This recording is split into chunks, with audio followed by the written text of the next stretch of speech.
안녕하셨어요? 무더위 가운데도 오늘 다시 또 공부하는 시간입니다. 자, 맞지마 니까야 관통법회 어느새 63번째 경을 공부하는 순서입니다.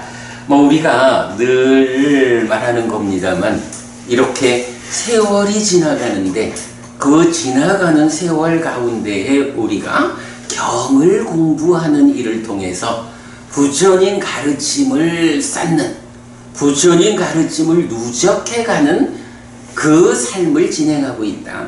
그만큼 우리의 마음이, 그죠? 대부분님, 우리 연기된 식 이렇게 말할 때 그 연기된 식의 의미가 뭐야? 바로 삶의 과정을 누적하면서, 매 순간의 삶의 과정을 누적하면서 변화하는 마음, 요게 연기된 식이잖아. 이 연기된 식이 윤회하는 그자요. 요런 부분까지 우리가 잘 알고 있잖아요.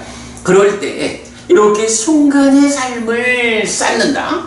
순간의 삶의 결과를 누적하면서 변화하는 마음, 연기된 시계. 우리가 지난 삶의 과정을 통해 가지고 경을 쌓아가지고 어쨌든 지난 1년이 훨씬 넘었지. 벌써 2년 다 돼가네. 1년 10개월째의 과정 동안 경을 쌓았다고. 그 경의 공부를 누적하면서 변화한 내 마음. 어떻게 연기되었습니까? 경을 통해서 부처님을 배우는 이런 삶의 과정으로 연기되었습니다.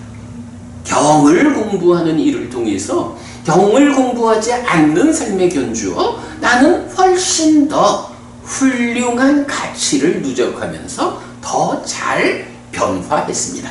이렇게 말할 수 있는 게 지난 과정 동안 62번까지 맞지마 니까야를 꿰어왔다.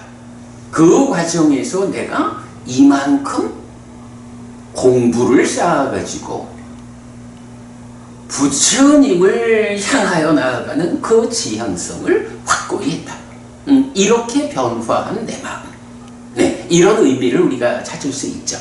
뭐니 해도 제가 이게 조금 옆에 이야기를 하자면 요새 제가 어떤 필요성, 사실은 제가 이렇게 초기 불교를 공부하는 사람이잖아요. 근데 초기 불교를 공부하다 보면 우리가 특히 한국 불교에 함께 우리가 자리하고 있기 때문에 대승불교와의 어떤 관점의 차이를 말해야 되는 경우들이 많잖아요. 다행히 제가 출가 이전에 40년을 불교 신자로 살아왔기 때문에 제가 그래도 늘 어떤 자리에서든 어느 만큼 내 역할을 하면서 불교 신자로서 살아왔기 때문에 출가 전이라 해도 내가 아마도 웬만한 스님들하고 대화를 해서 불교는 이런 것이라고 말하는데 그렇게 제가 지지지 않았었을 거예요. 웬만한 스님, 훌륭한 공부 많이 한 분들 말고. 그렇게 이제 출가 전에 공부한 내용들이 좀 있다 보니까 지금도 이렇게 우리가 니까야를 경을 공부하는 가운데에 어떤 관점에 대해서는 출가 전에 내가 공부했던 그 대승불교에 대한 지식을 가지고 이렇게 좀 비교하게 되고 그러잖아요. 그런데 이제 마침 우리 남산동 법당에 가까운 범어사에서 지난주부터 6주의 일정으로 대승불교의 이제 여러 분야별로 특강을 진행하게 되었어요. 그래서 제가 목요일 날은 낮 시간 우리가 법회를 하니까 참여를 못하고 화요일, 수요일은 지난주, 요번주 그래서 오늘도 갔다 왔죠. 이제 4번을 이제 참석을 했는데, 되도록 그 6주를 다 참석을 할 생각이에요. 그렇게 이제 참석을 해서, 이제 그 전문가인 분들의 강의를 좀 들으면서, 좀 비교를 하게 되죠. 지난주 그 수업에 참여를 했다가 내가 어떤 생각이 강하게 와닿았느냐 하면 참 그 생각이 들더라고. 연기된 시기라는 이 개념, 나는 누구냐? 라는 정의에 연기된 시기 이렇게 머물고 늘어난다? 여기 연기된 시기잖아.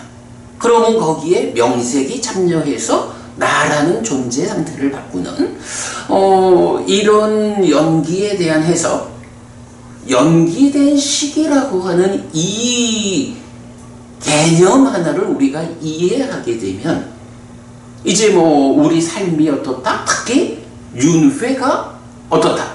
윤회하면 새로 태어나는 그 자는 누구냐? 연기된 시기의 윤회. 우리가 이렇게 이제 정확한 개념을 알잖아요. 그런데 보면 전반적으로 그런 것 같아. 연기된 시기의 윤회라고 하는 이 답이 명확해지지 않으면, 자, 어쨌든 이제 불교계에서 어떤 주제를 말하든 나는 누구고 윤회하는 그 자는 누구냐? 무아인데 윤회한다라고 하는 이 관점이 어떻게 매치되느냐? 다양하게 관점들이 있잖아요.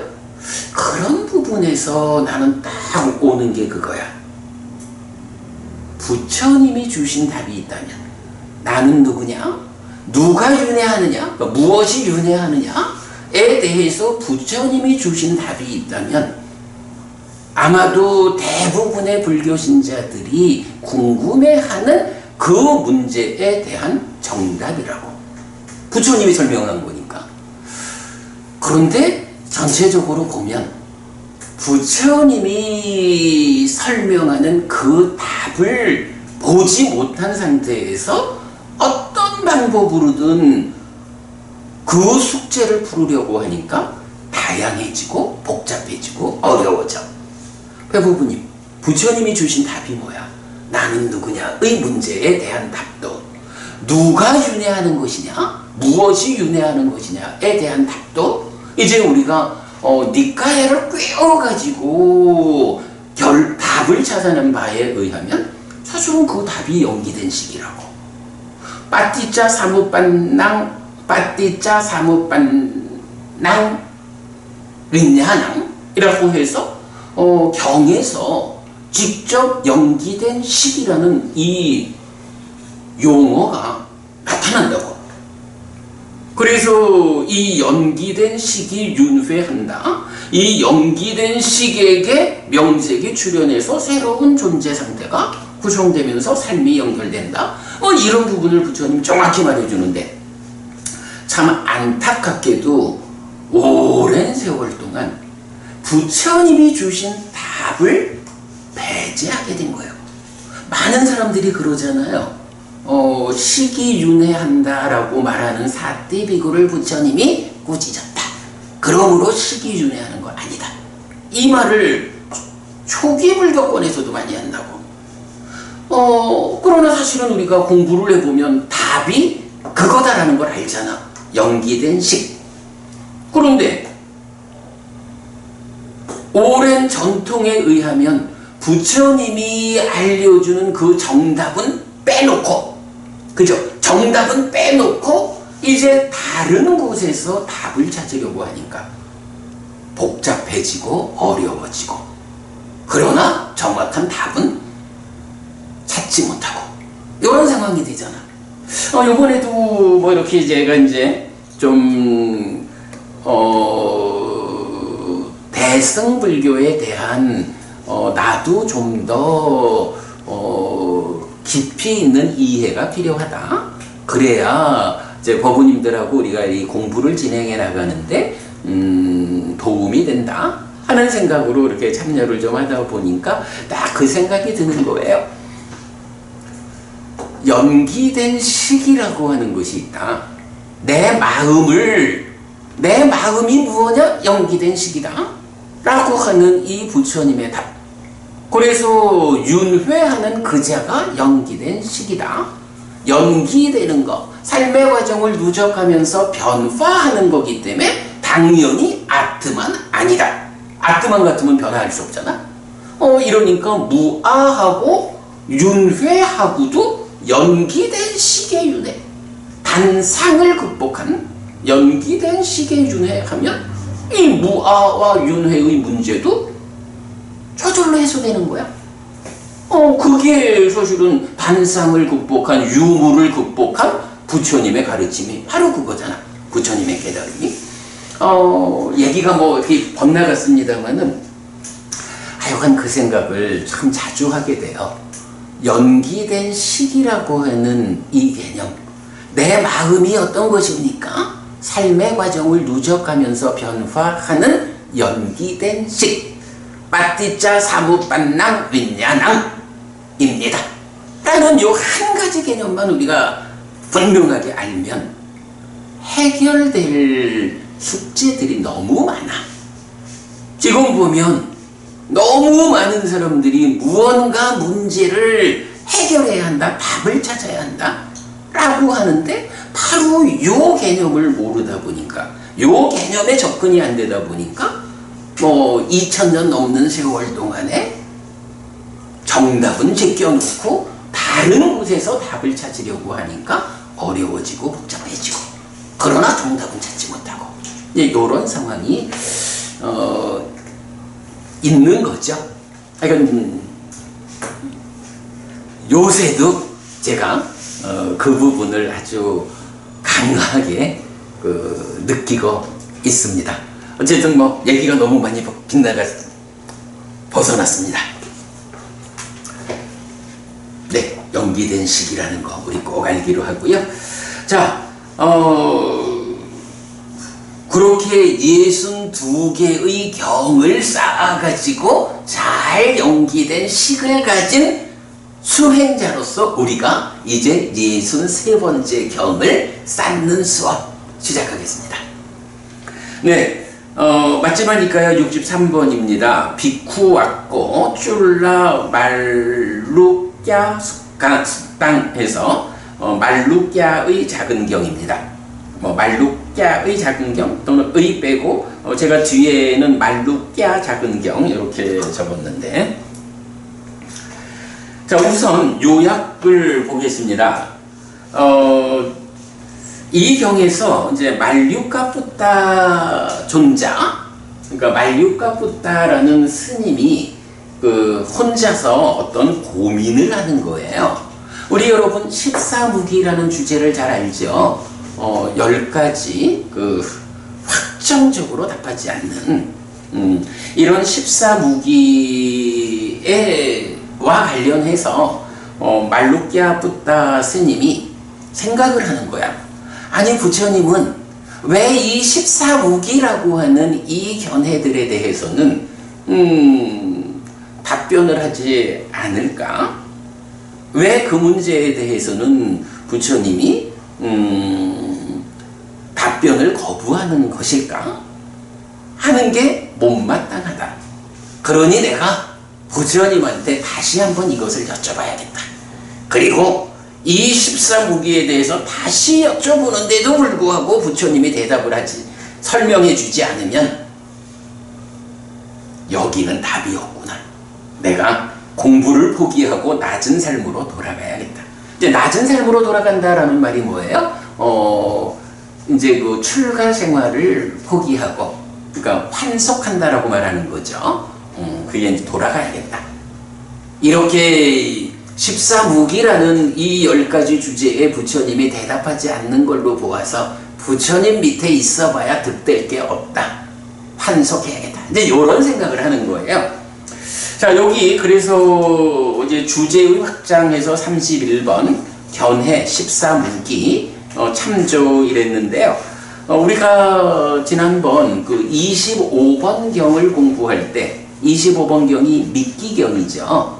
그 미끼경을 공부할 때 그 견해에 대한 포괄적인 주제, 뭐 견해상류다라든가 법망경이라든가 다 포괄하면서 14무기 또는 14무기의 뒤에 있는 네 가지 사사무기 이렇게 해서 이제 공부를 했는데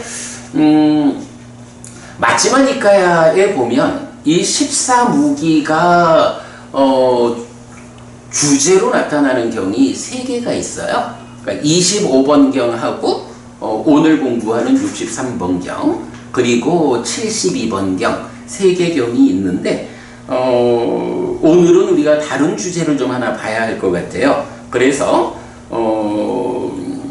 요 주제의 확장 31번 14무기와 관련한 좀 상세한 이야기는 72번 경을 공부할 때 우리가 한번 다시 짚어보기로 하고요. 오늘은 그냥 뭐 이런 14무기 경을 읽어보는 정도로 넘어가도록 하겠습니다.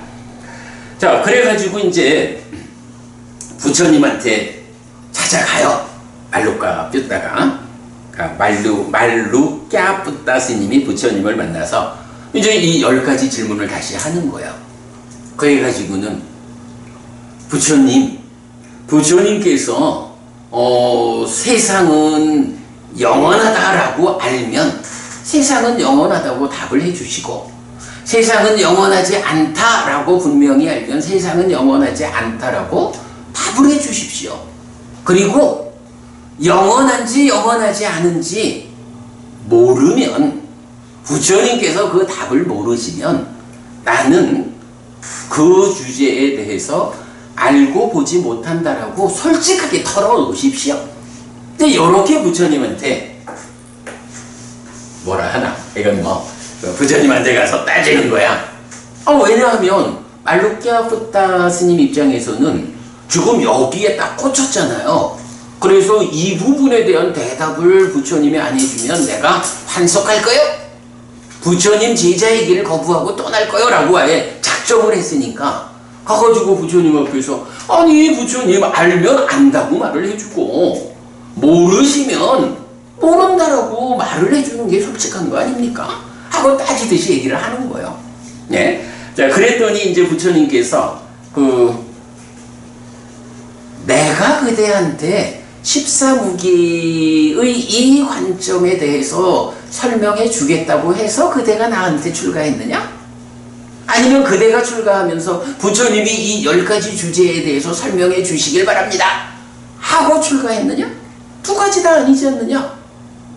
그 두 가지 다 그대의 출가의 이유가 아닌데 어째 그것 때문에 환속하겠다라고 생각을 하느냐? 하고 지적을 해요. 자, 그러면서 이제 이 63번 경에서 아주 유명한 비유가 하나 나타나. 박거부님 독화살의 비유 아시죠? 네. 어떤 거죠? 독화살의 비유? 화살을 맞았을 때 이 화살이 어디서 온 건지 그것부터 먼저 알아야 됩니다. 그래서 결정적으로 독화살의 비유가 말하는 건 뭐야? 그렇게 뭐 청정 보맹이 그보다는 네. 우선 급한 일이 뭐냐 이거지. 지금 바보님 말씀하시듯이 이 화살을 누가 쐈을까? 이 화살은 뭘로 만들었을까? 그래 무슨 나무로 만들었고 깃털은 무엇을 이런 거 그래 그거 다 알기 전까지는 아니 내가 맞은 화살에 대해서 알지 못하고 뽑아낼 수 없잖아. 이렇게 고집하면 어떻게 된다는 거야? 죽는다는 거잖아. 화살을 맞으면 우선 할 일은 뭐냐 하면 이 화살을 독화살을 뽑아내서 치료를 먼저 하고 치료가 된 다음에 누가 나한테 이 화살을 쏘았지? 하고 찾아 들어가는 게 순서지. 근데 요 얘기를 하는 거죠. 그런데 사실은요 독화살의 비유가 그거 하나만 있는 게 아니야.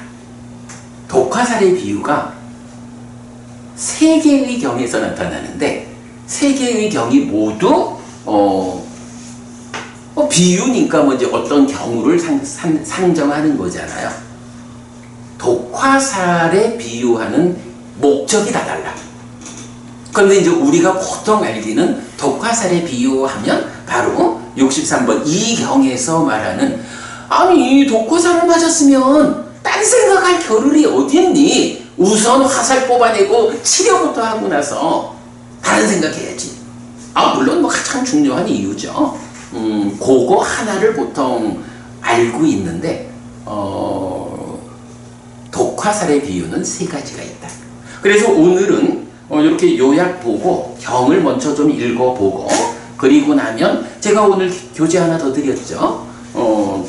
주제의 확장 63번 독화살의 비유 드렸는데 독화살의 비유에 대해서 전체적으로 살펴보는 그런 시간으로 갖도록 하겠습니다. 자, 이렇게 이제 독화살의 비유를 부처님 말씀하시죠. 그러면서 14무기의 견해가 있을 때 범행을 실천하기는 불가능하다. 14무기, 요거 우리 저기密기경에서 보았지만 소유의 영역을 넘어섰다라고 해도 14무기라는 이 견해에 묶이면 마라로부터 벗어날 수 없다. 이런 부분도 나왔었죠. 같은 맥락에서 14무기의 견해가 있을 때 세상은 영원하다 라거나 세상은 영원하지 않다거나 세상은 끝이 있다거나 끝이 없다거나 뭐 이런 식의 견해 10가지 이런 견해를 가지고는 범행을 실천할 수 없다 이렇게 말씀하시죠. 그러면서 그런 견해가 있을 때도 생노사 수비 고운해가 있다. 요 얘기는 뭐예요? 불교 신자의 궁극적인 목적, 특히 출가자의 명확한 목적은 뭐냐 하면 깨달아서 윤회에서 벗어나는 일 이거잖아요. 생노사 수비고운해라고 하는 이 문제 상황을 해소하는 게 목적이라고. 근데 이 14무기의 그 관점에 묶이면 25번경에서 말하듯이 마라로부터 벗어나지 못하잖아. 생노사 수비고운해에서 벗어날 수 없게 되는 거야. 그래서 부처님은 이러한 견해들 이렇게 생과 노사 수비고운해 이런 삶의 문제들 그러니까 14무기가 제시하는 세상이 영원할까 아닐까 끝이 있을까 없을까 뭐 이런 관점보다는 당장 태어나야 하고 늙어야 하고 죽어야 하고 슬픔 비탄 고통 고뇌 절망을 겪어야 하는 이런 중생들의 삶의 현실 현재하는 이 문제 이걸 파괴하는 것 그걸 부수는 것을 부처님은 가르친다 이거예요. 14무기에 대한 답을 찾자 이거보다는 당장 내가 여기서 박거부님 네. 그럼 여기서 독화살은 뭐예요? 독화살을 맞았다. 그거겠지 뭐. 태어나야 하고 늙어야 하고 죽어야 하고 이런 수비고운의 이런 아픔 이런 아픔을 겪어야 하는 상태가 독화살을 맞았다라고 하는 거죠. 부처님은 이렇게 독화살을 맞았을 때는 딴 거 생각할 겨를이 없어. 우선 독화살을 뽑아내고 치료하는 게 우선할 일이야. 이렇게 말하는 거죠. 그래서 부처님의 가르침은 14무기 뭐 이런 어떤 철학적 관점 이런 거 중요하게 안 보는 거야. 어떻게 하면 생노사 수비고운해라는 이런 아픈 현실을 해결할 거냐. 그래서 배고부님 제가 나는 불교를 믿는다 이 책에서도 강조하고 있지만 불교 안에 최상위 개념이 있다. 불교 안에 최상위 개념 뭐죠? 이 얘기지. 나는 누구인가? 보통 불교는 이 일을 한다 라고 이제 생각하지만 사실 부처님이 가르치는 최상위의 개념은 괴로울 것인가 행복할 것인가 고와 고멸 이거라고. 어쨌든 중요한 거는 나는 누구냐 뭐 이런 문제 물론 그것도 뭐 당연히 내가 누군지 알아야 나의 문제를 해결하지. 그러나 나는 누구냐라는 것이 최상위 개념이 아니라 지금 나에게 당면한 문제, 이 괴로움의 문제를 어떻게 해결할 것이냐 해서 고와 고멸, 고멸은 그대로 락이죠. 그래서 고와 락, 괴로울 것인가 행복할 것인가, 이것이 불교 안의 최상위 개념이다. 물론 그 괴로울 것인지 행복할 것인지 이 문제를 풀기 위해서는 그 괴로움이 누구의 괴로움이야? 나의 괴로움이잖아. 내가 겪는 괴로움. 그러니까 그 고와 고멸이라는 최상위 개념의 안에서 나는 누구인가? 라고 하는 답도 포함이 되죠. 연기가 그거 다 포함해 주죠. 요런 부분이 있어요. 그래서 독화살의 비유 이래가지고 우선 급한 게 뭐냐고? 괴롭다라고 하는 이 문제를 해결하는 게 급한 거예요. 괴로움이라는 독화살을 뽑아내고 치료하는 게 우선이에요. 요렇게 말하는 거거든요. 예. 이 경의 이제 중심 주제죠. 자, 6번. 그러므로 말루 깨붙다여 내가 설명하지 않은 것은 설명하지 않은 대로 수용하라. 내가 설명한 것은 설명한 대로 수용하라. 라고 해서 14무기 뭐예요? 부처님 설명하지 않은 거죠? 그러니까 부처님이 설명하지 않는 이거는 설명해야 할 급한 이유가 없으니까 설명하지 않는 거예요. 그러면 제자들의 입장에서는 어떡하라고? 부처님! 설명하지 않으면 어떡합니까? 그거 설명해 주세요! 하고 떼쓰는 일보다는 부처님께서 설명하지 않은 일은 그만큼 시급하지 않은 문제다. 그러면 설명하지 않은 그 주제는 설명하지 않은 대로 두고 부처님께서 설명하신 문제, 내 삶에 있어서 시급하고 직접적인 문제, 부처님이 설명하신 그것을 설명하신 그대로 내가 수용해서 삶을 향상하자, 부처님을 뒤따르자. 요렇게 하는 게 부처님 제자들의 바른 자세다. 요 얘기죠. 그래가지고 이제 밑에 부처님이 설명하지 않은 것은 무엇인가? 14무기다. 이익으로 이끌지 않고 범행의 근본이 아니고 염오로 이탐으로 소멸로 가라앉음으로 실다운 지혜로 깨달음으로 열반으로 이끌지 않는다. 그래서 설명하지 않았다. 부처님이 설명한 것은 무엇이냐? 사성제다. 고집, 고멸, 도성제의 사성제는 이익으로 이끌고 범행의 근본이고 염오로 이탐으로 소멸로 가라앉음으로 실다운 지혜로 깨달음으로 열반으로 이끈다. 그래서 사성제는 설했고 14무기는 설명하지 않았다. 그러니 설명하지 않은 14무기, 이익되지 않는 것, 그거는 설명하지 않은 대로 두고 부처님이 설명하는 이익되는 것, 열반으로 이끄는 것, 사성제를 바르게 배워 알고 실천하는 삶을 살아가는 것이 부처님의 제자들의 바른 삶이다. 이렇게 말해주는 거죠. 네, 여기까지가 이제 말루꺄 작은 경의 전체적인 내용입니다. 참고적으로 요 부처님이 설명하지 않은 거, 요게 원어가 마야 아벼 까땅이고 부처님이 설명한 것 하면 마야 벼 까땅인데 요 설명하지 않은 것으로의 14무기, 설명한 것으로의 사성제, 그 이유, 요 이야기는 디가니까야 9번 뽀딱바다 경에서 동일하게 나타나는 걸 볼 수가 있어요. 그렇게 참고하시고, 자, 이렇게 요약된 내용 보았고요. 이제 경을 좀 직접 읽어보고 나서 독화살의 비유까지 보겠습니다. 경입니다. 말루꺄 작은 경. 이렇게 나는 들었다. 한때 세조는 사와티의 제타와나에서 아나타핀디카 사원에 머물렀다. 그때 외딴 곳에서 홀로 머무는 말루꺄 뿌따 존자에게 이런 심해 온전한 생각이 떠올랐다.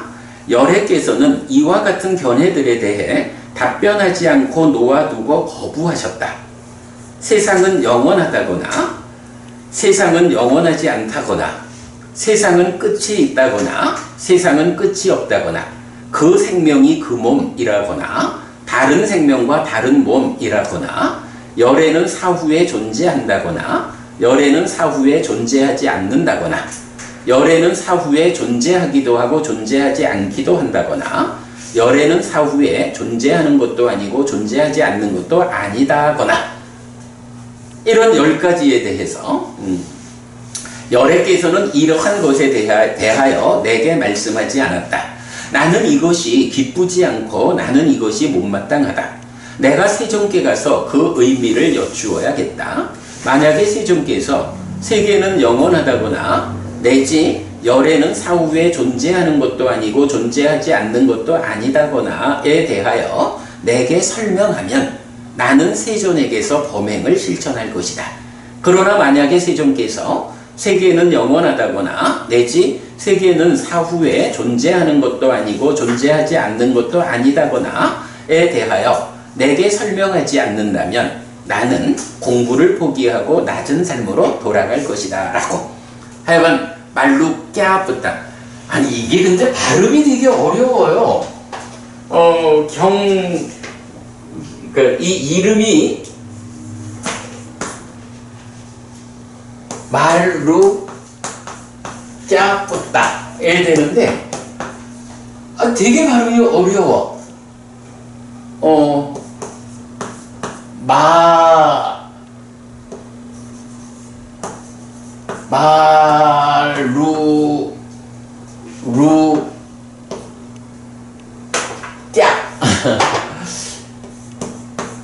이렇게 발음되는 건데 말로 되게 발음이 어려워요.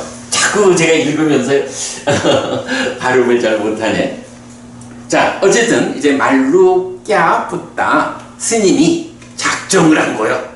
13국이라는 이 10가지 견해에 대해서 부처님이 답을 안 해주는데 내가 한 번 더 여쭤보고 그래도 답을 안 하시면 환속하고 말 거예요.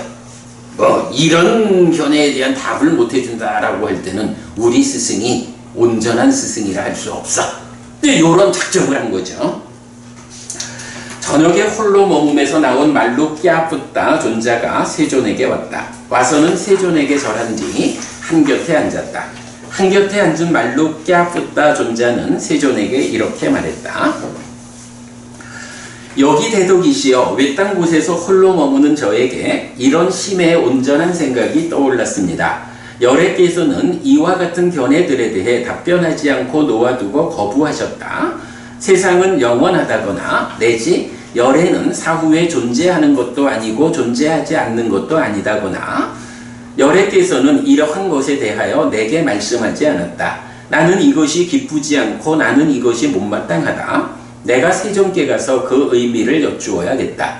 만약에 세존께서 세계는 영원하다거나 내지 열애는 사후에 존재하는 것도 아니고 존재하지 않는 것도 아니다거나에 대하여 내게 설명하면 나는 세존에게서 범행을 실천할 것이다.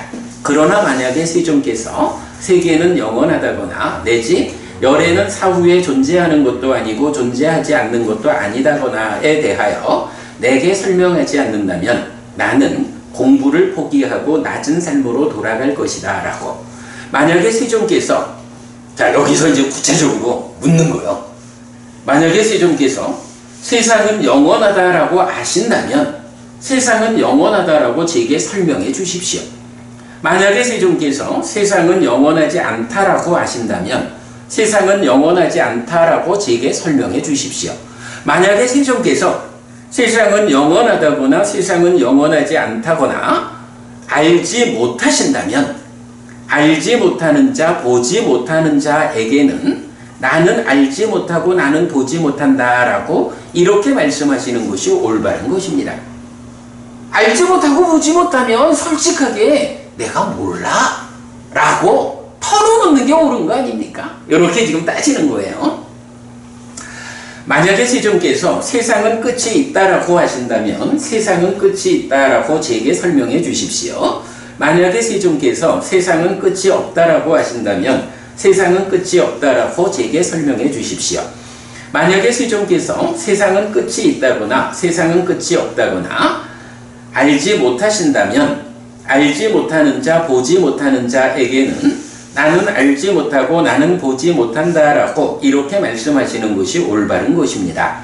만약에 세존께서 그 생명이 그 몸이다 라고 하신다면 그 생명이 그 몸이다 라고 하는 거는 어떤 견해죠? 요거는 그렇죠. 생명이라는 거하고 몸이라는 것을 동일시한 거죠. 몸 죽으면 생명도 끝난다 요거죠. 그래서 단멸론이에요. 그런가 하면 만약에 세존께서 다른 생명과 다른 몸이다 라고 하신다면 다른 생명과 다른 몸이다 라고 제게 설명해 주십시오.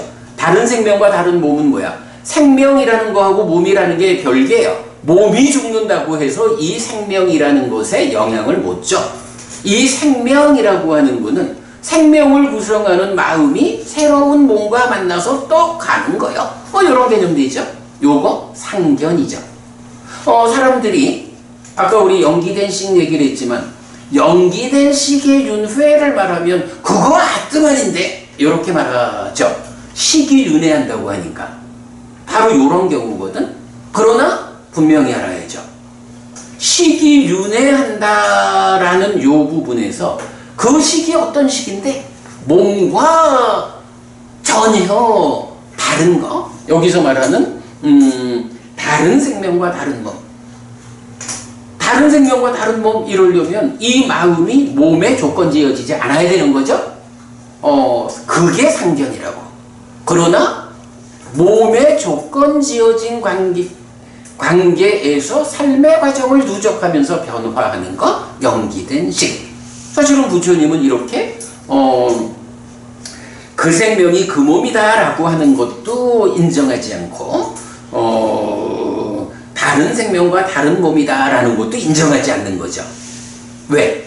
답은 뭐냐 하면 그 두 가지 다 아니고 연기된 식이 윤회하는 것이다 라는 이 부분 때문에 그렇죠. 만약에 세존께서 그 생명이 그 몸이라거나 다른 생명과 다른 몸이라거나 알지 못하신다면 알지 못하는 자 보지 못하는 자에게는 나는 알지 못하고 나는 보지 못한다 라고 이렇게 말씀하시는 것이 올바른 것입니다. 만약에 세존께서 열애는 사후에 존재한다 라고 하신다면 열애는 사후에 존재한다 라고 제게 설명해 주십시오. 만약에 세존께서 열애는 사후에 존재하지 않는다 라고 하신다면 열애는 사후에 존재하지 않는다 라고 제게 설명해 주십시오. 만약에 세존께서 열애는 사후에 존재한다거나 열애는 사후에 존재하지 않는다거나 알지 못하신다면 알지 못하는 자 보지 못하는 자에게는 나는 알지 못하고 나는 보지 못한다 라고 이렇게 말씀하시는 것이 올바른 것입니다. 만약에 세존께서 열애는 사후에 존재하기도 하고 존재하지 않기도 한다라고 아신다면 열애는 사후에 존재하기도 하고 존재하지 않기도 한다라고 제게 설명해 주십시오.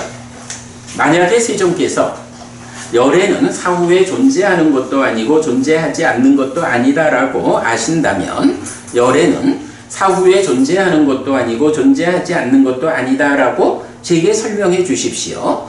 만약에 세존께서 열애는 사후에 존재하기도 하고 존재하지 않기도 한다거나 열애는 사후에 존재하는 것도 아니고 존재하지 않는 것도 아니다거나 알지 못하신다면 알지 못하는 자 보지 못하는 자에게는 나는 알지 못하고 보지 못한다라고 이렇게 말씀하시는 것이 올바른 것입니다. 14무기 10가지를 딱 제시하면서 둘 중에 어떤 겁니까? 모릅니까? 모르면 모른다고 말해야 되지 않습니까? 하고 아이고 나는 뭐 부처님이 대답 안 해주면 떠날 건데 뭐 환속할 건데 뭐 라고 작정을 했기 때문에 부처님한테 요즘 말로 들이대는 거야, 그치? 그런 질문을 한 거예요. 부처님 말씀입니다. 말루꺄 뿌따요 내가 그대에게 말했는가? 오라 말루꺄 뿌따요 그대는 나에게서 범행을 실천하라. 내게 그대에게 설할 것이다. 세상은 영원하다거나 세상은 영원하지 않다거나 세상은 끝이 있다거나 세상은 끝이 없다거나 그 생명이 그 몸이라거나 다른 생명과 다른 몸이라거나 열애는 사후에 존재한다거나 열애는 사후에 존재하지 않는다거나 열애는 사후에 존재하기도 하고 존재하지 않기도 한다거나 열애는 사후에 존재하는 것도 아니고 존재하지 않는 것도 아니다거나 라고. 그 얘기죠. 내가 그대가 나의 제자가 되어라. 내가 이 10가지에 대해서 답해 줄게. 요래해서 내 제자가 되었나? 아닙니다. 대덕이시여. 말루끼아 붓다여 그대가 나에게 이렇게 말했는가? 대덕이시여 제가 세존에게서 범행을 실천할 것입니다. 세존께서는 저에게 설할 것입니다. 세상은 영원하다거나 세상은 영원하지 않다거나 내지 열애는 사후에 존재하는 것도 아니고 존재하지 않는 것도 아니다거나 라고. 아닙니다. 대덕이시여. 부처님이 이렇게 10가지 견해에 대해서 답을 주실 거기 때문에 제가 부처님한테서 범행을 실천하겠습니다.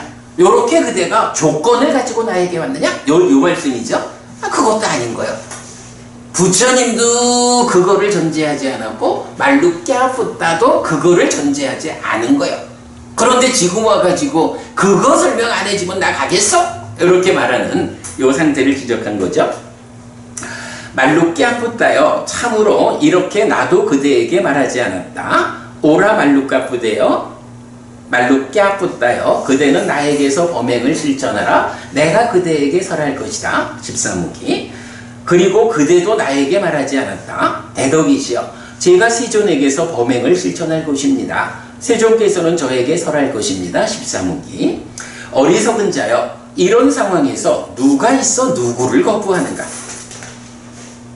그대가 지금 나한테 와가지고 이거 설명 안 해주면 내가 가겠어 라고 말하는데 그게 이유가 되냐?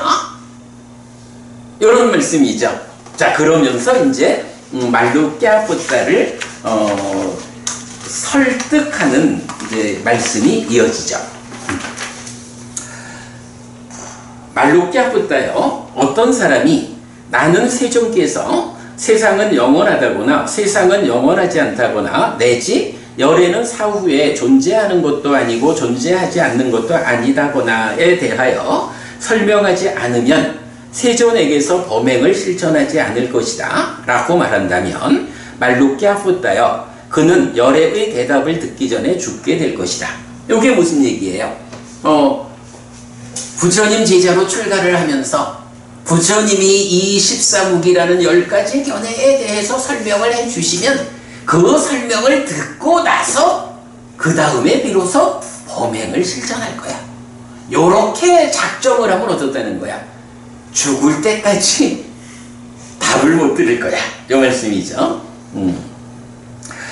예를 들면 말루끼아 붓다여 이제부터 이제 독화살의 비유가 이 자리에. 그러니까 사실은 말루끼아 붓다가 심각한 문제 상황에 있는 거잖아요. 14무기라고 하는 이익되지 않는 거, 열반으로 이끌지 않는 거, 그래서 부처님이 설하지 않는 거, 요거 설해주지 않으면 나는 갈 겁니다. 요 상황이 됐으니까 이게 따지면 아주 심각한 상황이에요. 부처님 그래 말씀하잖아요. 그런 전제를 가지고 내 곁에 있을 때는 죽을 때까지 답을 듣지 못할 거고 죽을 때까지 범행을 실천할 수 없을 거예요. 요거니까 이거 사실은 굉장히 심각한 문제거든요. 되게 궁금한 거기는 해요. 그때 당시에 많은 그 사문가라분들이 이 주제를 가지고 서로 갑론을박을 했으니까. 그렇죠. 네. 그래서 사실은 이제 여기서 5번째, 6번째 주제는 우리가 좀 전에 설명했잖아요. 그러니까 몸과 생명이 같은 것인가, 서로 다른 것인가, 또 단견과 상견이다. 답은 연기된 식의 윤회다. 그런가 하면 세상이 영원한가 영원하지 않는가, 끝이 있는가 끝이 없는가, 이거는 글쎄 이게 답을 찾을 수 있는 문제일까? 이제 이런 측면에서 이제 병에도 보면 그 있잖아요. 그 로히타상가 하는 사람이 또는 신이 세상의 끝까지 내가 가겠다. 그래서 한 걸음에 말하자면 인도 대륙을 한 걸음에 건너뛰는 이런 속도를 가지고 오직 먹고 자고 100년 싸고 하는 요 시간만 빼놓고는 죽을 때까지 달려가도 결국은 그 세상의 끝에 닿지 못하고 죽는다는 거 아니야. 끝이 있다 없다라고 하는 것이 확인될 수 있는 것인가? 뭐 이런 부분은 아무래도 이거는 세상이라고 하는 뭐 말하자면 물질 영역에 대해서 답을 찾으려는 거니까. 그런데 과학이라고 하는 것이 이 물질 영역에서 답을 주는 학문인데 그 과학이 어느 시점에서 이 세상의 끝이라고 하는 데 대한 답을 낼 수 있을까?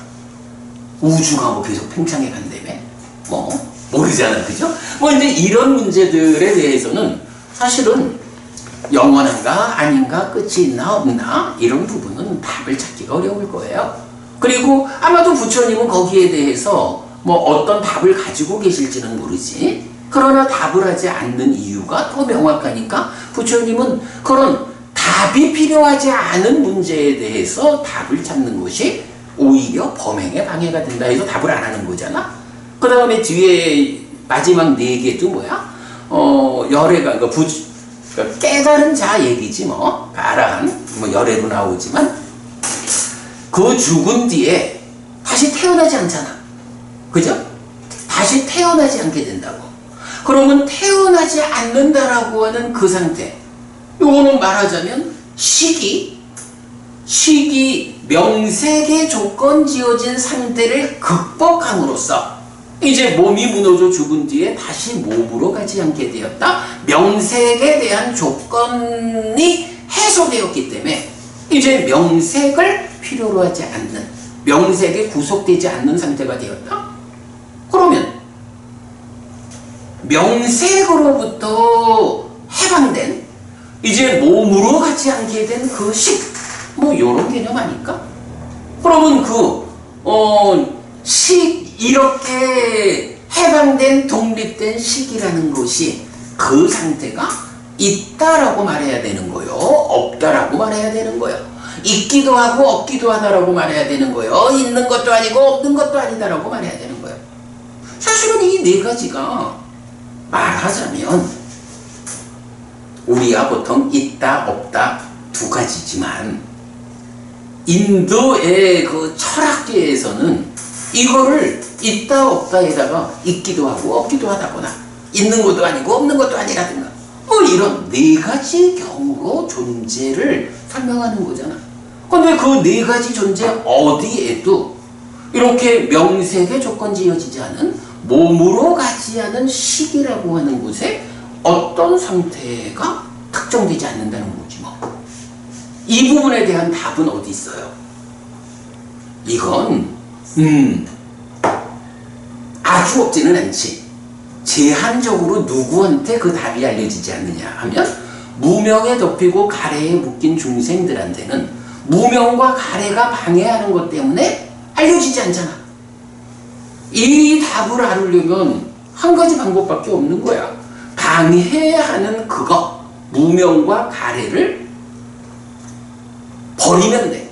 무명과 가래가 없는 상태를 만들면 이제 그 방해 때문에 보지 못하던 답을 찾겠지. 근데 바로 그 무명과 가래가 해소되면 뭐가 되는 거야? 깨달아서 알아듣는 거지. 완전한 지혜가 성취된 거지. 뭐 그때 가서 알려질 수 있는 거 아니까 뭐 이건 거기까지 가지 못한 상태, 무명과 가래에 제약된 상태에서 답을 찾자라고 하면 부처님이 답을 할 수 없는 거야. 그 4가지 모두의 경우가 아니라고 봐야겠죠. 뭐 하여간 뭐 우리가 그걸 잘 몰라. 그러니까 답하지 않는 거야. 그러니까 부모님 궁금해하지 않아도 돼. 이 10가지는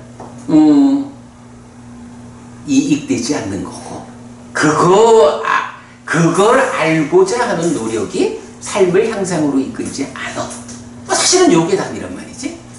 궁금해하지 말고 그보다는 어떻게 이 고와 고면, 내가 괴로울 것인가 행복할 것인가, 이 문제에 관심을 집중해서 답을 찾자, 해소하자.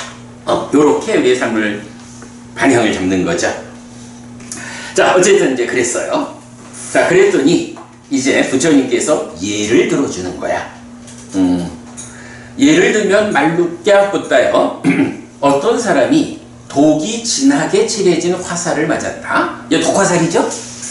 그의 친구들과 동료들과 친척들과 인척들이 와서 그를 외과 의사에게 치료받게 할 것이다. 그런데 그가 1. 나는 나를 쏜 사람이 끄샤트리아인지 바라문인지 와이샤인지 수드라인지 알 때까지는 화살을 뽑지 않을 것이다 라고 말했다고 하자. 화를 쏜 사람 찾아야 되는데 찾기 전에 죽겠지 뭐. 2. 나는 나를 쏜 사람의 이름과 성이 무엇인지 알 때까지는 화살을 뽑지 않을 것이다 라고 말했다고 하자. 3. 나는 나를 쏜 사람의 키가 큰지 작은지 중간인지 알 때까지는 화살을 뽑지 않을 것이다 라고 말했다고 하자. 4. 나는 나를 쏜 사람이 어떤 마을이나 부락이나 도시에서 왔는지 알 때까지는 화살을 뽑지 않을 것이다 라고 말했다고 하자. 5. 나는 나를 쏜 사람의 피부색이 검은지 푸른지 노란지 알 때까지는 화살을 뽑지 않을 것이다 라고 말했다고 하자. 6. 나는 나를 쏜 사람의 활이 보통의 활인지 석궁인지 알 때까지는 화살을 뽑지 않을 것이다 라고 말했다고 하자. 7. 나는 나를 쏜 사람의 활줄이 섬유인지 갈대인지 힘줄인지 마인지 유엽수인지 알 때까지는 화살을 뽑지 않을 것이다 라고 말했다고 하자. 8. 나는 나를 쏜 사람의 화살대가 거친 갈대인지 잘 다듬어진 갈대인지 알 때까지는 화살을 뽑지 않을 것이다 라고 말했다고 하자. 9. 나는 나를 쏜 사람의 화살의 깃털이 독수리의 것인지 까마귀의 것인지 콘돌의 것인지 공작새의 것인지 황새의 것인지 알 때까지는 화살을 뽑지 않을 것이다 라고 말했다고 하자. 10. 나는 나를 쏜 사람의 화살대가 어떠한 힘줄로 감겼는지 소인지 물소인지 사슴인지 원숭이 힘줄인지 알 때까지는 화살을 뽑지 않을 것이다 라고 말했다고 하자. 11. 나는 나를 쏜 사람의 화살이 보통의 화살인지 뾰족한 화살인지 구분 화살인지 가시가 있는 화살인지 송아지의 이빨 모양의 화살인지 협죽도 나뭇잎 모양의 화살인지 알 때까지는 화살을 뽑지 않을 것이다 라고 말했다고 하자. 참 궁금한 것도 많아요. 말루끼아뿌따요. 이 사람은 그것을 알기 전에 죽을 것이다. 결정적인 한마디는 이거죠. 아니 화살을 맞았어. 더구나 독화살이요. 독이 진득하게 묻어있어. 아이고 큰일 났다 하고 일단 화살 뽑아내고 독을 뽑아내고 치료부터 받는 게 우선이지. 이 궁금증을 다 해결하고 치료하겠다 하면 치료는 시작도 하기 전에 죽고 마는 거지 뭐. 이처럼 말루끼아뿌따요. 어떤 사람이 나는 세종께서 세상은 영원하다거나 세상은 영원하지 않다거나 내지 열애는 사후에 존재하는 것도 아니고 존재하지 않는 것도 아니다거나에 대하여 설명하지 않으면 세존에게서 범행을 실천하지 않을 것이다 라고 말한다면 말루끼아뿌따요. 그는 열애의 대답을 듣기 전에 죽게 될 것이다. 독화살의 비유 이렇게 나타났습니다. 말루끼아뿌따요. 세상은 영원하다라는 견해가 있을 때 범행을 실천하는 삶은 불가능하다. 세상이 영원한지 영원하지 않은지를 어떻게 자기가 확인해가지고 그런 견해를 확고히 하나.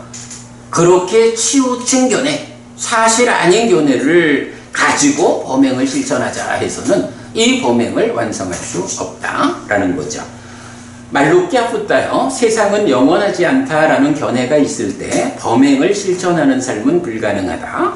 말루끼아뿌따요. 이렇게 세상은 영원하다라는 견해가 있을 때도 세상은 영원하지 않다라는 견해가 있을 때도 생이 있고 노가 있고 사가 있고 수비 고우 내가 있다. 나는 이것들을 지금 여기에서 파괴할 것을 가르친다.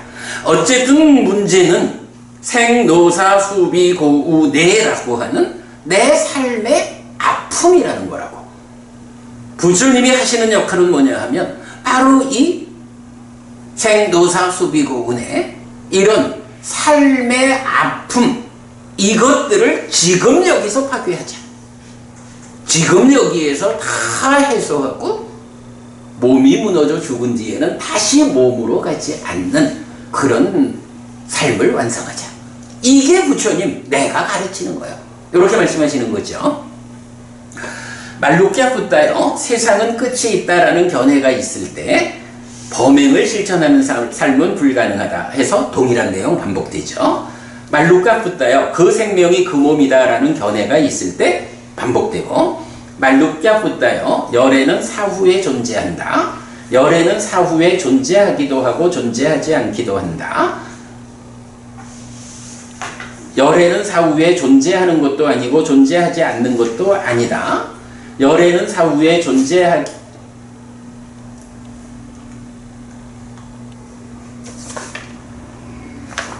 해서 하여간 10가지 무기에 대해서 이렇게 견해가 있을 때는 생 내지 수비고운에 부처님은 이것들을 지금 여기에서 파괴할 것. 살아생전에 아라한을 성취해서 다시 생으로 가지 않는 것, 몸으로 가지 않는 삶을 실현할 것. 이것을 가르친다. 라고 부처님 당신이 관심 갖고 가르치는 건 구체적으로 이거요. 라고 명확히 드러내죠. 그러므로 말루께 아프다요. 내가 설명하지 않은 것은 설명하지 않은 대로 수용하라. 내가 설명한 것은 설명한 대로 수용하라. 그러면 말루께 아프다요. 내가 설명하지 않은 것은 무엇인가? 말루께 아프다요. 세상은 영원하다라는 것은 내가 설명하지 않은 것이다. 세상은 영원하지 않다라는 것은 내가 설명하지 않은 것이다. 세상은 끝이 있다라는 것은 내가 설명하지 않은 것이다. 세상은 끝이 없다라는 것은 내가 설명하지 않은 것이다. 그 생명이 그 몸이다 라는 것은 내가 설명하지 않은 것이다. 다른 생명과 다른 몸이다 라는 것은 내가 설명하지 않은 것이다. 열애는 사후에 존재한다 라는 것은 내가 설명하지 않은 것이다. 열애는 사후에 존재하지 않는다 라는 것은 내가 설명하지 않은 것이다. 열애는 사후에 존재하기도 하고 존재하지 않기도 한다 라는 것은 내가 설명하지 않은 것이다. 열애는 사후에 존재하는 것도 아니고 존재하지 않는 것도 아니다 라는 것은 내가 설명하지 않은 것이다. 그러면 말루께 아프다요. 나는 왜 이것을 설명하지 않았는가? 네, 이 부분 주목해야 하는 거죠. 그냥 부처님이 대답하기 싫어서 잘 몰라서 설명하지 않은 거 아니에요. 이유가 있어요. 말루께 아프다요. 이것은 이익으로 이끌지 않고 범행의 근본이 아니고 염오로 이탐으로 소멸로 가라앉음으로 실다운 지혜로 깨달음으로 열반으로 이끌지 않는다. 그래서 나는 이것을 설명하지 않았다. 그런데 이걸 설명 안 해주면 갈 겁니다. 이렇게 덤비면 안 돼. 이 말씀. 그러면 말루께 아프다요. 무엇이 내가 설명한 것인가? 말루께 아프다요. 이것이 고다 라는 것이 내가 설명한 것이다. 이것이 고집이다 라는 것이 내가 설명한 것이다. 이것이 고멸이다 라는 것이 내가 설명한 것이다. 이것이 고멸로 이끄는 실천이다 라는 것이 내가 설명한 것이다. 그러면 말루께 아프다요. 나는 왜 이것을 설명하였는가? 말루께 아프다요. 이것은 이익으로 이끌고 이것은 범행의 근본이고 염오로 이탐으로 소멸로 가라앉음으로 실다운 지혜로 깨달음으로 열반으로 이끈다. 그래서 나는 이것을 설명했다. 십사무기하고 사성제하고가 이렇게 극명하게 차이를 보여주죠. 부처님께서 왜 오직 사성제를 설하셨는가? 이렇게 이익되고 열반으로 이끄는 그거요. 네. 그러므로 말루께 아프다요. 내가 설명하지 않은 것은 설명하지 않은 대로 수용하라. 내가 설명한 것은 설명한 대로 수용하라. 요거 이건 불교 신자가 어떻게 공부해야 합니까? 어떻게 부처님을 뒤따라야 합니까? 에 대한 구체적 답이죠. 사실은 많은 불교 신자들이 부처님이 설명하지 않은 주제들에 대해서 부처님이 답을 달라고. 그래서 부처님이 답을 주지 않으면 자기대로의 어떤 견해를 가지고 이게 불교야! 라고 내세우는 경우를 우리가 많이 보죠. 자, 배고부님, 지금은 우리가 부처님한테 직접 여쭤보기가 좀 어렵죠. 그래도 부처님한테 여쭤봐야 되는 필요가 있을 때는 어떻게 해야 돼요?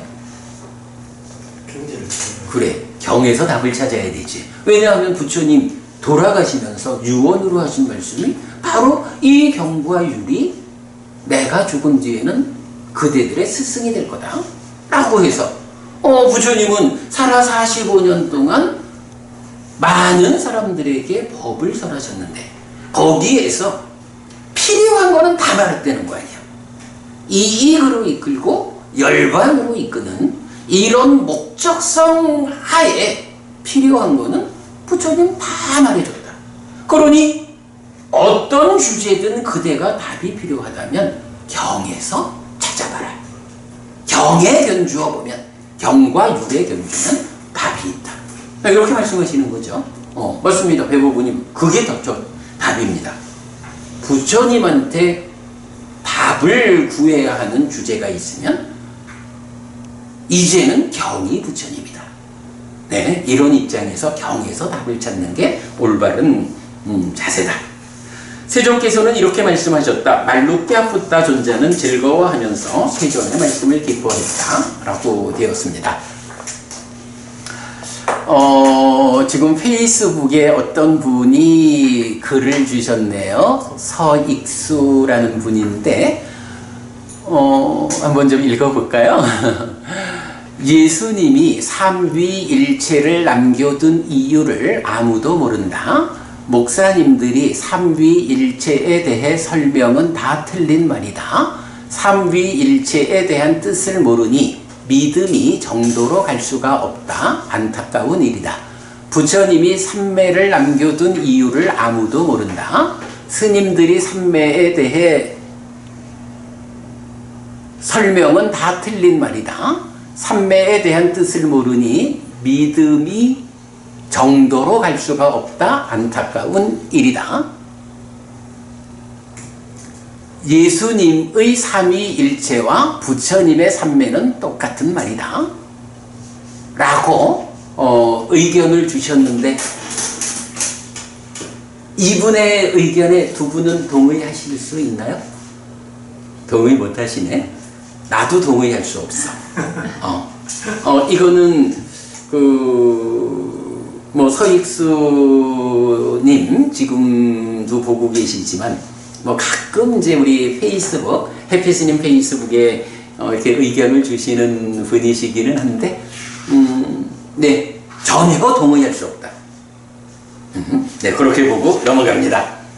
네, 서익수님 동의하지 못한다 라는 말씀 드렸고요. 자, 이제 그 남은 시간 동안에 그 하나의 교재 보겠습니다.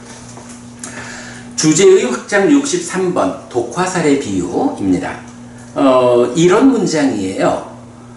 세야타비 뿌리소 살레나 윗도 아싸 사위세나 갈하 빨레 빤네나 라고 해서 예를 들면 어떤 사람이 독이 진하게 칠해진 화살을 맞았다.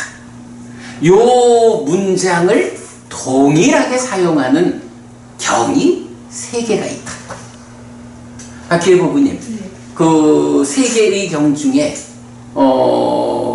우리가 보통 잘 알고 있는 경이 어떤 경이고 어떤 주제를 말하고 있다고요? 그거까지는 모르겠어요. 그냥 두 번째 화살을 맞지 말라는 거.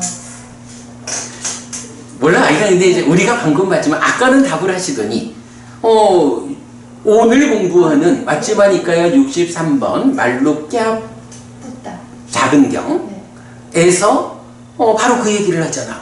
14무기라고 하는 이 관점에 대해서 부처님이 설명해 주지 않으면 나는 환속할 거요. 더 이상 부처님 제자로 안 살 거예요.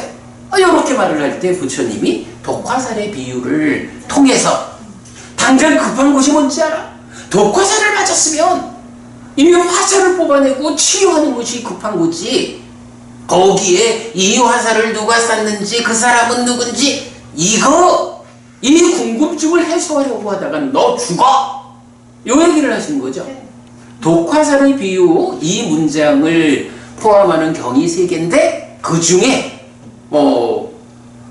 일반적으로 가장 잘 널리 알려져 있는 그 대표적인 의미가 바로 오늘 공부한 63번 말루뼈 작은 경에서 독화살을 맞으면 일단 화살부터 뽑아내고 치료부터 받아야 돼. 고와 고묘의 문제. 네, 요게 이제 중심 주제가 되는 거죠. 그런데 이제 사실은 또 경에서는 이 문장을 그대로 담고 있는 두 개의 경이 더 있는데, 독화살의 비유를 말하자라고 하면서 이 한 가지 경우만을 가지고 독화살의 비유를 알았다라고 말하기에는 부족함이 있죠. 그래서 오늘 세 가지 경의 내용을 다 같이 좀 보려 합니다. 자, 세 개의 경전은 이 비유를 통해 가르침을 설명하는데, 맞지마 니까야 63번 말육자 작은 경과, 맞지마 니까야 101번 대화다하경, 그리고 맞지마 니까야 105번 수낙하따 경입니다. 자, 제가 여기서 이제 그 정리를 좀 못했는데, 제가 나중에 가서 여기에 보완할게요. 이 세 가지 경의 이름을 소개했죠.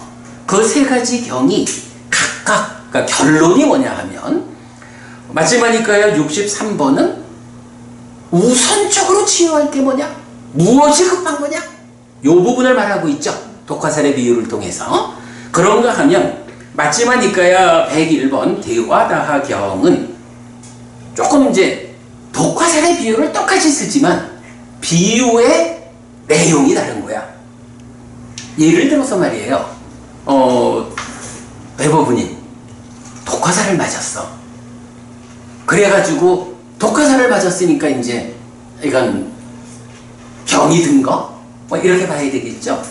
그러면 어떤 의사가 이 환자를 보고 이 사람은 독화살을 맞아가지고 지금 이렇게 환자가 되어 있구나 라고 알겠죠. 그러면 그 의사 입장에서 할 일이 뭐야?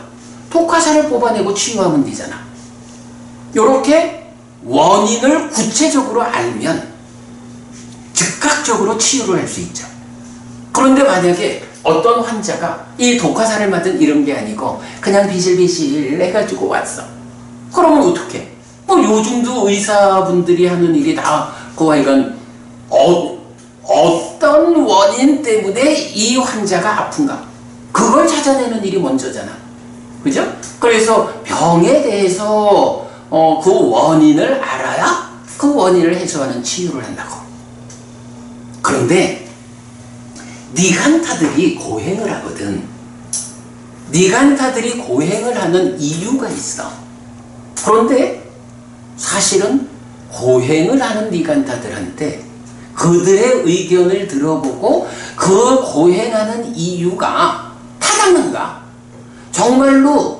그러니까 그대들이 이전에 지은 업을 고행으로서 부순다 이래 말을 하지만, 이전의 업에 대해서 그대가 이전에 어떤 업을 지어가지고 어떤 업의 과화부가 생겨나 있는지 알아? 이런 식으로 고행을 하는 이유를 따져보면 정확하게 모르면서 그냥 고행으로 이전의 업을 부순다? 이런 생각으로 고행을 하는 거야. 부부님, 그러면 이렇게 고행하는 사람이 말하자면 독화살을 딱 맞았다 라는 상태를 의사가 보고 원인이 분명하니까 빨리 대응해가지고 치료를 할 수 있는데, 이렇게 막연하게 이전의 업을 고행으로 부수자 라고 고행을 하는 그런 상태의 환자라고 하면 정확하게 어떤 업을 이전에 지었는지 모르잖아. 그걸 부수려고 고행을 하는데 부숴야 하는 그 원인이 되는 이전의 업을 모르잖아. 요거 비유하자면 환자가 오기는 왔는데 독화살을 맞은 이런 것도 아니고 무언가 왜 아픈지를 잘 몰라. 이러면 치유하기가 어렵겠죠. 요런 부분으로 보면 고행이라고 하는 니간타의 수행 방법이 타당한가? 이런 부분을 문제를 제기할 수가 있죠. 자, 독화살의 두 번째 용례는 바로 맞지마 니까야 101번에서 그러니까 대화다경에서 이렇게 니간타가 고행으로 이전의 업을 부순다라고 하지만 이런 고행이 원인이 특정된 치유 방법이 아니다. 독화살의 비유를 여기서 쓰는 이유가 독화살을 맞은 환자는 그 원인이 분명하기 때문에 독화살 뽑아내고 치유하면 돼. 그런데 고행하는 사람들이 이전에 어떤 업을 지었길래 그 업을 해소하기 위해서 라고 할 때 이전의 업들이 특정되질 않는 거예요. 그거 바른 방법 아니에요. 독화살의 비유가 여기서는 원인이 분명합니다. 그래서 치유 가능합니다. 요렇게 쓰이고 있는 거야. 그러니까 이거는 63번 경하고는 전혀 다른 비유죠. 그러나 문장은 동일하게, 예를 들면 어떤 사람이 독이 진하게 칠해진 화살을 맞았다. 이 문장을 같이 쓰고 있는 거야. 독화살의 비유 2번이죠. 자, 그런가 하면 이제 맞지마니까야 105번 수낙하다 경이 있어요. 이 경은 또 좀 달라. 이제 공부를 잘 해가지고 수행을 잘 해가지고 이제 어떤 사람이 야, 내가 이제 무위의 알을 완성했다, 깨달았다, 이렇게 선언을 할 수가 있잖아. 이렇게 무위의 알을 선언하는 경우에 정말로 무위의 알미 실현된 아라한을 성취한 수행자가 그렇게 선언할 수도 있고, 그러나 경우에 따라서는 이걸 뭐 의도적으로 그 탁발을 쉽게 받으려고 거짓말한다 이런 경우가 아니고, 그런 경우는 아닌데 이 수행자가 자기 자신에 대해서 좀 지나치게 경지를 본 거야. 사실은 아직까지 이 자기화, 나요, 내거요 라고 하는 이 자기화가 완전히 뿌리 뽑힌 아라한을 성취하지는 못했는데, 자기가 잘못 판단해가지고 나는 아라한이 되었어, 이렇게 선언할 수도 있다는 거죠. 요렇게 그 무위의 아라한을 선언하는 경우를 둘로 구분해 볼 수가 있는 거야. 이럴 때에 뿌리가 남아있다면, 이럴 때 이제 경이 비유를 환자가 두 가지 경우가 있다는 거야. 한 사람은 독화살을 맞았는데 이제 의사가 와서 독화살을 뽑아내고 치료를 했어. 그리고는 말하기를, 뭐 이게 이제 뭐 사실은 병이라는 게 그렇잖아요. 현상적으로 다 치유를 하고 나도 그 병에 뿌리가 남아있다, 이런 부분을 많이 말하게 되잖아요. 우리 암 환자 같은 경우도 다 치유를 하고도 그 암세포에 뿌리가 다 뽑혀나갈 때까지는 안심 못해, 5년은 지켜봐야 돼. 이런 거 다 같은 개념이죠. 병이라고 하는 게 치유를 해도, 그 치유가 끝났다 해도 이 병의 뿌리가 완전히 뽑히지 않은 이런 관점 때문에 의사가 환자한테 말할 거 아니야. 자, 이제 그대가 앓고 있던 병을 이만큼 현상적으로 치유를 끝냈어요. 그런데 그렇지만 아직까지도 뿌리가 뽑힌 상태는 아닙니다. 그러니 이 뿌리가 완전히 뽑혀나갈 때까지는 그대가 음식도 이렇게 잘 조절해야 하고, 여러 가지 삶에서 이 뿌리가 다시 병을 재발시킨다는 거죠. 병이 재발하지 않도록 생활을 잘 단속해야 합니다. 이렇게 말을 하겠죠. 그럴 때에 어떤 환자는 보니까 다 났어. 아유, 난 이제 다 났어. 의사가 날 보고 뿌리 뽑히지 않은 그 부분 말을 하지만 그거 뭐 신경 쓸 거 있어. 근데 실제로 그런 환자들이 많죠. 그래가지고 나 이제 다 났습니다 해가지고는 의사가 시키는 대로 음식을 단속한다거나 이런 병이 재발하지 않도록 잘 조심하는 삶을 살지 않고 이제 가서 마시고 놀고 하다 보면 어떻게 병이 재발하잖아.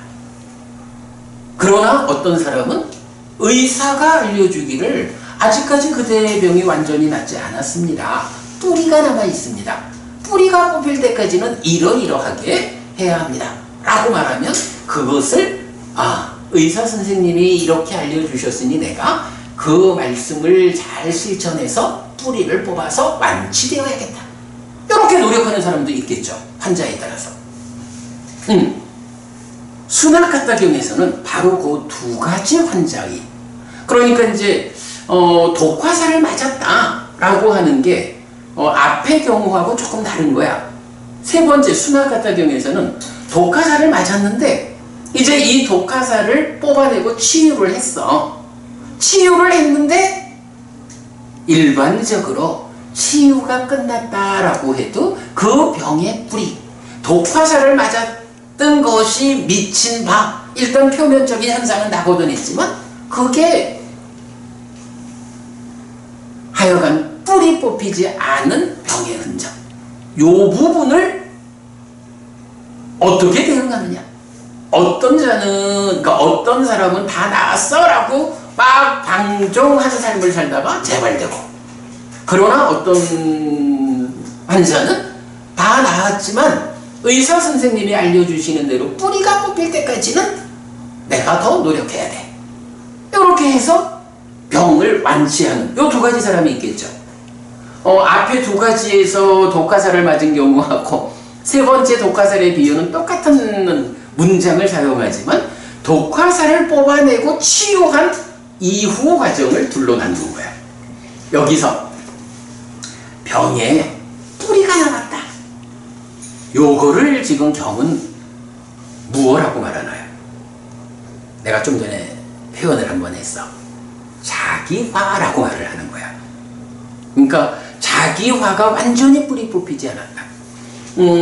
경에서 보면 이제 깨달음의 경지를 말할 때 그 여러 표현이 나오지만 만화, 자기화가, 그러니까 자기화를 뿌리 뽑음, 이런 표현이 많이 나온다고. 자기화를 뿌리 뽑는다.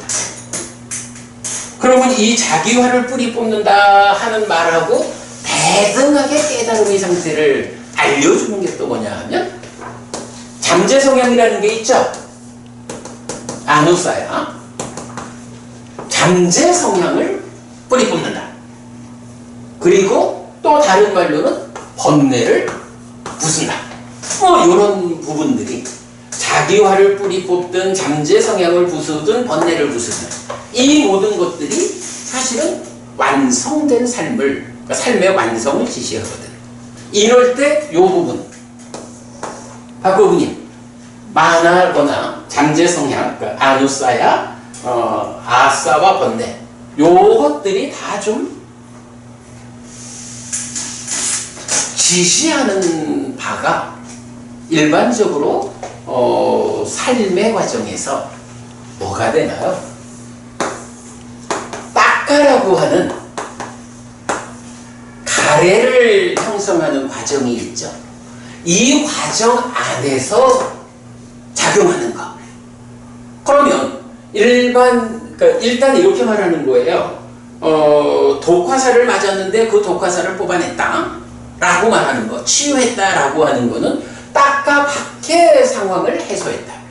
그러면 딱가 밖의 상황이 해소되면 이제 그 병들의 뿌리가 있어. 뿌리가 남았어. 딱가 안에서 잠재성향이든 번뇌든 뭐 이건 하여간 상이 전도된 상태죠. 이 상의 전도됨에 의해서 가래가 만들어지는, 그러면 이렇게 가래가 만들어진 게 인식으로 돌아올 때 자기화되는 거죠. 그래서 자기화를 뿌리 뽑는다, 잠재성향 번뇌가 부서지는, 이게 깨달음이죠.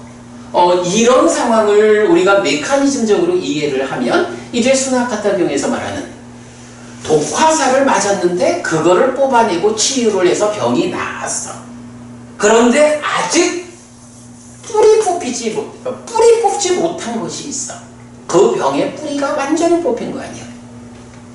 딱가 안에서 번뇌요, 잠재성향이요. 그래서 온 자기화요. 이런 부분들이 남아있어. 이거 마지막까지 해소해야 되죠.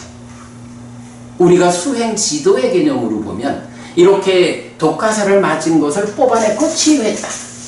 말하자면 여기까지가 4년초가 되죠. 뿌리를 뽑아야 돼! 하는 요 과정 뭐야? 여모, 이탐, 소멸 이렇게 접근하는 사마타, 윗바사나 요 과정이 되겠죠.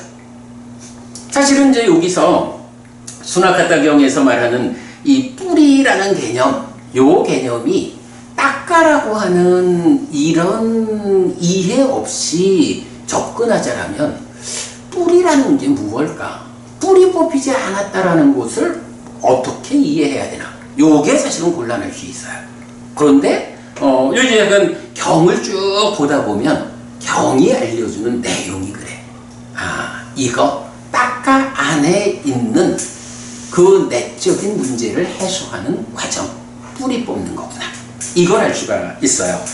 자, 제가 사실은 이제 요 교재가 3페이지에 걸쳐서 정리를 했고요.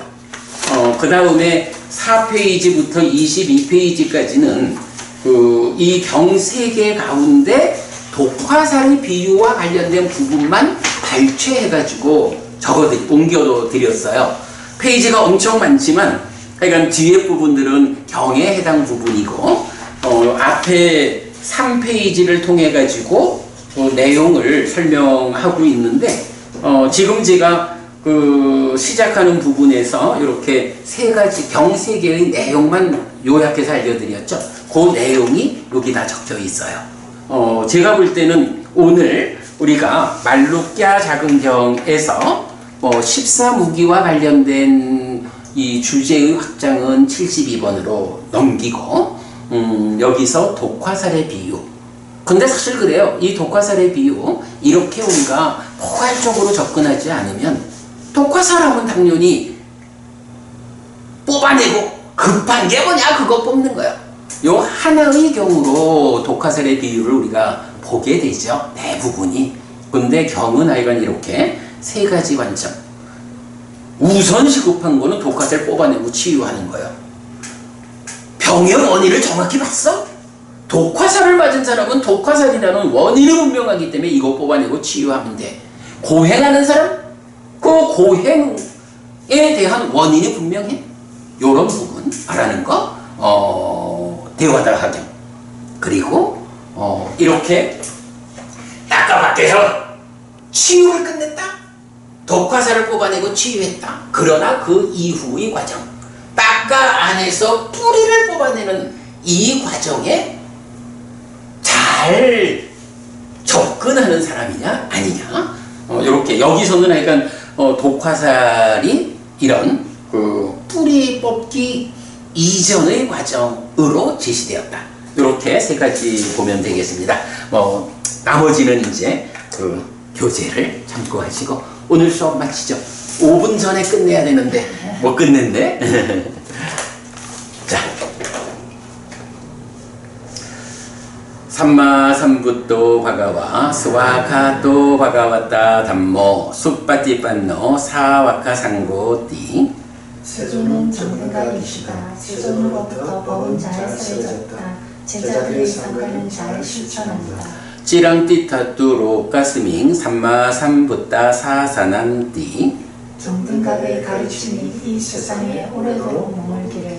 이차마항 얀양 야지똥 양마마 아싸 디가라땅 히타야 수카야띠.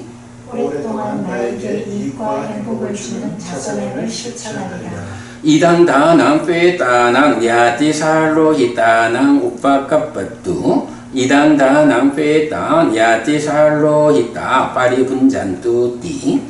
이 보시가 돌아가신 친지와 혈육들에게 도달하기를. 이 보시를 돌아가신 친지와 혈육들이 사용하기를. 네, 오늘도 우리가 훌륭한 법의 등을 함께 달았습니다. 이 법의 등을 함께한 공덕이 오랫동안 여러분에게 이익과 행복으로 함께하기를 바랍니다. 또한 오늘 이 법보시의 공덕이 여러분 생각하시는 그분들에게 도달되고 사용되기를 바랍니다. 네, 수고하셨습니다.